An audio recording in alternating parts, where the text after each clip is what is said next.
Assalamualaikum warahmatullahi wabarakatuh.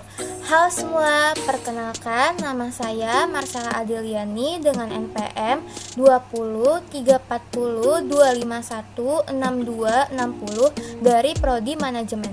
Di sini saya akan menjelaskan tentang break-even point atau BEP. Tapi sebelum ke video selanjutnya, alangkah baiknya teman-teman like terlebih dahulu karena like teman-teman sangat bermanfaat untuk tugas kuliah saya.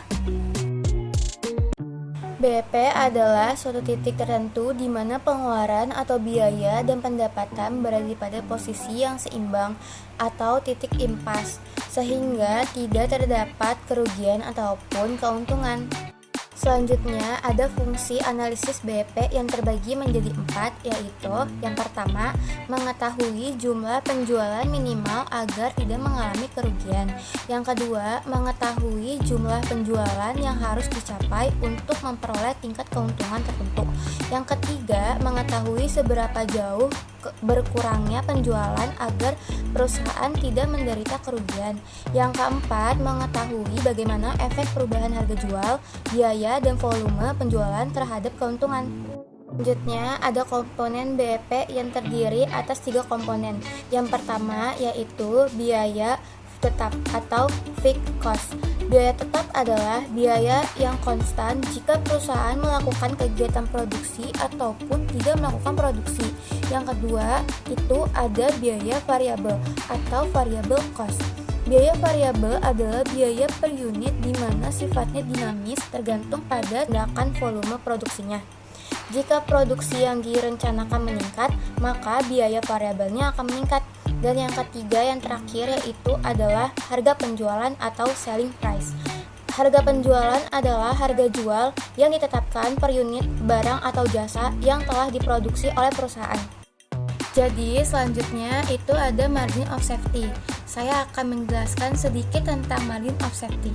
Margin of safety adalah batas penurunan penjualan yang bisa ditolerir agar perusahaan tidak menderita kerugian. Misalnya, margin of safety-nya adalah 30%. Artinya, realisasi penjualan dipertahankan jangan sampai turun lebih dari 30%. Apabila realisasi penjualan turun lebih dari 30%, maka penjualan akan menderita kerugian. Sedangkan bila penurunan sampai 30%, perusahaan dalam kondisi break-even point. Lalu selanjutnya ada rumus margin of safety, yaitu anggaran penjualan dikurang penjualan pada BEP dibagi anggaran penjualan, lalu hasilnya dikali 100%.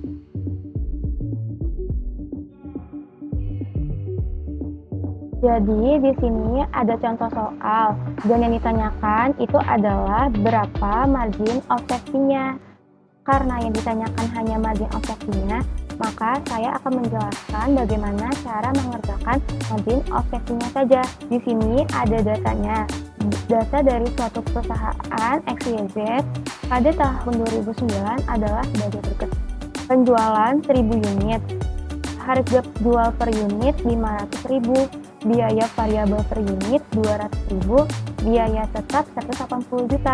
Langkah yang pertama yaitu kita harus mencari total anggaran penjualan, yaitu 1000 unit dikali 500.000. 1000 unitnya dari mana? 1000 unitnya itu dari penjualan, 500.000-nya itu dari harga jual per unit, yang totalnya sebesar 500 juta.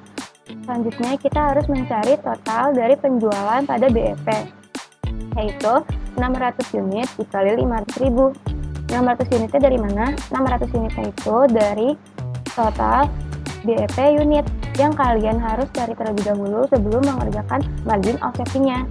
Selanjutnya 500.000-nya itu dari harga jual per unit yang sebesar 30 juta. Lalu selanjutnya kita masukkan rumus dari margin of safety-nya, yaitu anggaran penjualan dikurang penjualan pada BEP dibagi anggaran penjualan yang nanti hasilnya akan dikalikan 100%. Anggaran penjualannya itu 500 juta, saya taruh di sini 500 juta, dikurang penjualan pada BEP-nya itu 30 juta. Jadi 500 juta dikurang 30 juta, hasilnya 200 juta. Dibagi anggaran penjualan sebesar 500 juta.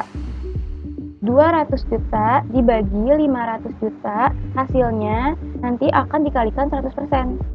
Dan hasilnya itu adalah 40%. Jadi, margin of safety-nya adalah 40%. Sekian penjelasan dari saya, semoga video ini bermanfaat untuk kalian dan jangan lupa untuk like video ini karena like kalian sangat bermanfaat untuk tugas kuliah saya.